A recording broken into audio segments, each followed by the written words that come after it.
ದೇವರು ಒಬ್ಬನೇ ಇದ್ದಾನೆ, ಅವನು ಎಲ್ಲಿದ್ದಾನೋ ಗೊತ್ತಿಲ್ಲ. ಆದರೆ ಆ ದೇವರು ಏನು ಕೇಳ್ತಾನೆ, ದೇವರ ಮಕ್ಕಳಾಗಿ ನಾವು ಅವ್ರ ದೇವರು ಕೇಳಿದ್ದಕ್ಕೆ ನಾವು ಬಿಂದಾಸಕ್ಕೆ ಕೊಡ್ತೇವೆ, ಅವ್ರು ಏನು ಹೇಳ್ತಾರೆ ಅದಕ್ಕೆ ನಾವು ಎಸ್ ಅಂತೀವಿ ಅನ್ನೋಂಥ ಒಂದು ಸಂಕೇತ ಸಲುವಾಗಿ ಹಬ್ಬದ ನಿಮಿತ್ತ ಸ್ಯಾಕ್ರಿಫೈಸ್ ಅಂದರೆ ಜೀವನದಲ್ಲಿ ಕೊಡಲಿಕ್ಕೆ, ದೇವರಿಗೆ ನೀ ಏನು ಕೊಟ್ಟಿ ಅದೆಲ್ಲ ನಿಂದೆ, ನಿನಗೆ ಏನು ಕೇಳ್ತೀಯ ಅದನ್ನು ಕೊಡ್ತೀನಿ ಅಂತಿಕೊಳ್ಳಿಕ್ಕೆ, ನಮ್ಮ ಮಗನ ಇರಲಿ ಯಾರೇ ಇರಲಿ ನಿನ್ಗಿಂತ ಯಾರೂ ದೊಡ್ಡವರಲ್ಲ, ನಿನಗೆ ಧಾರಾಳವಾಗಿ ನಾವು ನಮ್ಮೆಲ್ಲವನ್ನು ಭಾಗಿಸಿ ನಿಮಗೆ ಕೊಡ್ತೀವಿ ಅಂತ ಅನ್ನುವಂಥ ಒಂದು ಹಬ್ಬದ ಪ್ರತೀಕ. ಅದರ ನಿಮಿತ್ತ ಅವ್ರು ಏನು ಮಾಡ್ತಾರೆ ಅಂತಂದರೆ ಎಲ್ಲ ನಮ್ಮ ಮುಸ್ಲಿಂ ಬಾಂಧವರು ಅದನ್ನು ದೇವರಿಗೆ ಅವ್ರಿಗೆ ಏನು ದೇವ್ರು ಕೊಟ್ಟಿದ್ದಾನೆ ಆ ಕೊಟ್ಟಿದ್ರಂಥದಲ್ಲಿ 3 ಭಾಗ ಮಾಡ್ತಾರೆ. ಒಂದನ್ನು ದೇವ್ರಿಗೆ ಕೊಡ್ತಾರೆ, ಒಂದು ತಮ್ಮ ಮನೆಗೆ ಕೊಡ್ತಾರೆ, ಒಂದು ಭಾಗವನ್ನು ಎಲ್ಲ ತಮಗೆಲ್ಲ ಗೊತ್ತಿದ್ದವ್ರಿಗೆ ಕೊಟ್ಟು ಎಲ್ಲರಿಗೂ ಸಹಿತ ಕೊಟ್ಟು ಎಲ್ಲರೂ ಖುಷಿಯಾಗಿರಬೇಕು, ಎಲ್ಲರೂ ಸಹಬಾಲಿಯಾಗಿ ಏನು ದೇವರು ಕೊಟ್ಟಾನ ಅಂತಕೊಂಡು ತಿಂದು ಆರಾಮಾಗಿ ಎಲ್ಲರೂ ಬದುಕೋಣ ಅನ್ನುವಂಥ ಒಂದು ಪ್ರತೀಕನೇ ಬಕ್ರೀದ್ ಹಬ್ಬದ ಪ್ರಾಮುಖ್ಯತೆ. Sky Sunshine School, step towards better future. Admissions are open. Al-Amin English Medium Primary and High School. Secure your child's bright future today. Free admissions, limited seats available. Hurry up. Manthara Hotel, first 3-star facility hotel in Baswa Kalyan and Shastri Bhavan Pure Vegetarian Restaurant. Comfort zone for your family. Above Reliance Smart Bazaar Baswa Kalyan. ಈ ಹಬ್ಬದ ನಿಮಿತ್ತ ನಾವು ಇಂದು ಶಾಂತಿ ಸಭೆಯನ್ನು ಕರೆದಿದ್ದೇವೆ. ತಮಗೆಲ್ಲರಿಗೂ ಸಹಿತ ನಾನೊಬ್ಬ DYSP ಆಗಿ ಕಾನೂನನ್ನು ಹೇಳ್ತೀನಿ. ಕಾನೂನಲ್ಲಿ ನಮ್ಮ ದೇಶದಲ್ಲಿ ಕ್ರೂಯಾಲಿಟಿ ಟು ಆನಿಮಲ್ಸ್ ಆ್ಯಕ್ಟ್ ಅಂದರೆ ಆ್ಯನಿಮಲ್ಗಳಿಗೆ ಯಾವುದೇ ರೀತಿಯ ತೊಂದರೆಗಳನ್ನು ಕೊಡಬಾರ್ದು ಅನ್ನುವಂಥ ಒಂದು ಕಾಯ್ದೆ ಇದೆ. ಕೌ ಸ್ಲಾಟರ್ ಆ್ಯಕ್ಟ್, ಆಕಳುಗಳನ್ನು ಅಟ್ ಎನಿ ಕಂಡೀಷನ್ ಕೊಲ್ಲಬಾರ್ದು ಮತ್ತು ಅವನ್ನ ಕಡಿಬಾರ್ದು ಅನ್ನೋಂಥದ್ದೊಂದು ಕಾನೂನಿದೆ. ಮತ್ತು ಇನ್ನೂ 2 ಕಾನೂನುಗಳು ನಮ್ಮ ದೇಶದಲ್ಲಿ ಚಾಲ್ತಿಯಲ್ಲಿದೆ. ಯಾವುದೇ ಒಂದು ಆ್ಯನಿಮಲನ್ನು ಅಥವಾ ಒಂದು ಪ್ರಾಣಿಯನ್ನು ನಾವು ವಧೆ ಮಾಡಬೇಕಾಗಿತ್ತು ಅಂತಂದರೆ ಅದಕ್ಕೆ ಇಲ್ಲಿ ನಮ್ಮ ಎಡ ಕಡೆ ಕೂತಂಥ ಮಾನ್ಯ ಅಸಿಸ್ಟೆಂಟ್ ಡೈರೆಕ್ಟರ್ ಸಾಹೇಬರು ಅವರು ಸರ್ಟಿಫೈ ಮಾಡ್ತಾರೆ. ಯಾವುದೇ ಒಂದು ಆಗಬೇಕಾಗಿತ್ತು ಅಂತಂದರೆ ವಧೆ ಆಗಬೇಕಾಗಿತ್ತು ಅಂತಂದರೆ ಮಾನ್ಯ ಎ ಡಿ ಸಾಹೇಬರು ಹೇಳಬೇಕು ಏನು ಅಂತಂದರೆ ಇದು ಸರಿಯಾಗಿ ಕೆಲಸ ಮಾಡೋಕ್ಕೆ ಬರಲ್ಲ, ಇದಕ್ಕೆ ಸ್ವಲ್ಪ ವಯಸ್ಸಾಗಿದೆ ಮತ್ತು ಎಲ್ಲ ನೋಡಿಕೊಂಡು ಸರ್ಟಿಫೈ ಮಾಡಿ ಆಮೇಲೆ ಅವರು this is fit for slaughter ಅಂತ ಅವ್ರು ಪರ್ಮಿಷನ್ ಕೊಟ್ಟು ಒಂದು ಸರ್ಟಿಫಿಕೇಟ್ ಕೊಡ್ತಾರೆ. ಕೊಟ್ಟಂಥ ದನಗಳನ್ನು ಮಾತ್ರ ನಮಗೆ ವಧೆ ಮಾಡಲಿಕ್ಕೆ ಬರುತ್ತೆ. ಅದನ್ನು ತೆಗೆದುಕೊಂಡು ನೆಕ್ಸ್ಟು ನಾವು ತಿನ್ಬೋದು. Knowledge Park The Creative School. Admissions are open from LKG to 10th standard. Free uniform for new admission students. Noble Public School. Admissions are open. Elm से ही दोनों जहां में कामयाबी है. ಇದು ಕಾನೂನು. ಮತ್ತು at any condition cow slaughter ಅಂದರೆ ಆಕಳುಗಳನ್ನು ವಧೆ ಮಾಡಲಿಕ್ಕೆ ನಮ್ಮ ರಾಜ್ಯದಲ್ಲಿ ಪರ್ಮಿಷನ್ನೇ ಇಲ್ಲ. ಸೊ ಇದರಲ್ಲಿ ಏನಾಗುತ್ತೆ ಅಂತಂದರೆ ತಾವು ಎಲ್ಲಿ ಸ್ಲಾಟರ್ ಹೌಸ್ ಇದೆ, ಸ್ಲಾಟರ್ ಹೌಸ್ ಎಲ್ಲೆಲ್ಲಿ ಇರ್ತದೆ ಅಲ್ಲಿ ದಯವಿಟ್ಟು ನನ್ನೆಲ್ಲ ಮುಸ್ಲಿಂ ಬಾಂಧವರಿಗೆ ಕೇಳ್ಕೊಳ್ಳೋದೇನಂತಂದರೆ ಇದು ಸ್ಯಾಕ್ರಿಫೈಸ್ ಹಬ್ಬ ಆಗಿದ್ದರಿಂದ ಪ್ರಾಣಿಗಳನ್ನು ತಾವು ಇದು ಮಾಡಿಕೊಂಡು ವಧೆಯನ್ನು ಮಾಡಿ ಅವುಗಳನ್ನು ನೀವು ಎಲ್ಲ ಅವತ್ತು ಹಬ್ಬಗಳಲ್ಲಿ ಮಾಡಲಿಕ್ಕೆ ನೀವು ಮಾಡ್ತಾ ಇರ್ತೀರಲ್ಲ, ಮಾಡಬೇಕಾಗಿತ್ತು ಅಂತಂದರೆ ಸ್ಲಾಟರ್ ಹೌಸ್ನಲ್ಲಿ ಒಳ್ಳೆಯ ರೀತಿಯಲ್ಲಿ ಕವರ್ ಮಾಡಿಕೊಂಡು ಯಾವುದೇ ರೀತಿಯ ಅಹಿತಕ ಘಟನೆ ಆಗದಂತೆ ಮತ್ತು ಯಾವುದೇ ಮಾಂಸ ಅಥವಾ ರಕ್ತ ಹರಿದು ರೋಡ್ ಅಥವಾ ಚರಂಡಿಯಲ್ಲಿ ಬರದೆ ಅಂತೆ ಅದನ್ನೆಲ್ಲವನ್ನು ಸರಿಯಾಗಿ ಕಲೆಕ್ಟ್ ಮಾಡಿ ಡಿಸ್ಪೋಸ್ ಮಾಡೋದು ಸಹಿತ ಭಾಳ ಇಂಪಾರ್ಟೆಂಟು. ಜನರಿಗೆ ಯಾವುದೂ ಸಹಿತ ಭಯ ಅನ್ನಿಸ್ಬಾರ್ದು. ಯಾರಿಗೇ ಆಗಲಿ ನಮ್ಮದು ಸ್ವಲ್ಪ ಎಲ್ಲ ಚುಚ್ಚಿ ಒಂದು ಸ್ವಲ್ಪ ರಕ್ತ ಬತ್ತು ಅಂತಂದರೆ ಭಾಳ ಬೇಜಾರು ಅನಿಸುತ್ತೆ. ಅದಕ್ಕಾಗಿ ಅದರಲ್ಲಿ ರಕ್ತ ನೋಡಿದ್ರಂತೂ ಇನ್ನೂ ಭಯ ಬರುತ್ತೆ. ಮತ್ತು ಎಲ್ಲಾದರೂ ಸಹಿತ ಈಗ ಯಾವುದೇ ಆ್ಯನಿಮಲ್ಸನ್ನು ಕೊಲೆ ಮಾಡಿ ಅಂದರೆ ಕೊಲೆ ಅಂತ ಅನ್ನೋದಕ್ಕಿಂತ ವಧೆ ಮಾಡೋ ಹೊತ್ನಾಗ ಅದನ್ನು ಕಟ್ ಮಾಡೋ ಹೊತ್ನಾಗ ರಕ್ತ ಬರೋದನ್ನು ನೋಡಿದರೆ ಬೇರೆ ಜನರಿಗೆ ಭಯ ಅನಿಸುತ್ತೆ. ಅದಕ್ಕಾಗಿ ದಯವಿಟ್ಟು ನಿಮ್ದು ಎಲ್ಲಿ ಸ್ಲಾಟರ್ ಹೌಸ್ ಮಾಡಿರ್ತೀರಿ ಸ್ಲಾಟರ್ ಹೌಸ್ನಲ್ಲಿ ಕರೆಕ್ಟಾಗಿ ಮಾಡಿಕೊಂಡು ಸ್ಲಾಟ್ ಮಾಡಿರಿ.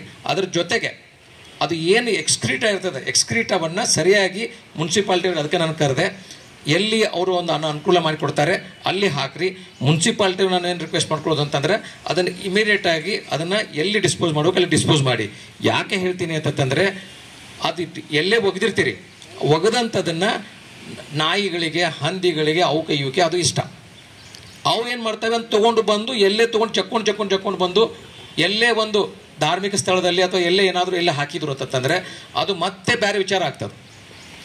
ಅದಕ್ಕಾಗಿ ವಿಷಯಕ್ಕೆ ಸಮಸ್ಯೆಗಳನ್ನು ಮಾಡಿಕೊಡಬಾರ್ದಾಗಿತ್ತು ಅಂತಂದರೆ ತಾವೇನು ಎಕ್ಸ್ಕ್ರೀಟವನ್ನು ಎಲ್ಲಿ ಒಗಿತೀರಲ್ಲ ಆ ಒಗೆದಿದ್ದ ಜಾಗವನ್ನು ಮುನ್ಸಿಪಾಲ್ಟಿ ಎಲ್ಲಿ ಮಾಡ್ತಾರೆ ದಯವಿಟ್ಟು ಅಲ್ಲಿ ಹಾಕಿರಿ. ಅಲ್ಲಿ ಹಾಕಿದ್ದನ್ನು ಅವ್ರು ತೆಗೆದುಕೊಂಡು ಬೇಗನೆ ಡಿಸ್ಪೋಸ್ ಮಾಡಿಕೊಂಡು ಯಾವುದೇ ರೀತಿಯ ತೊಂದರೆಗಳಿಗೆ ಅವಕಾಶವನ್ನು ಕೊಡಬಾರ್ದು. ಒಂದು.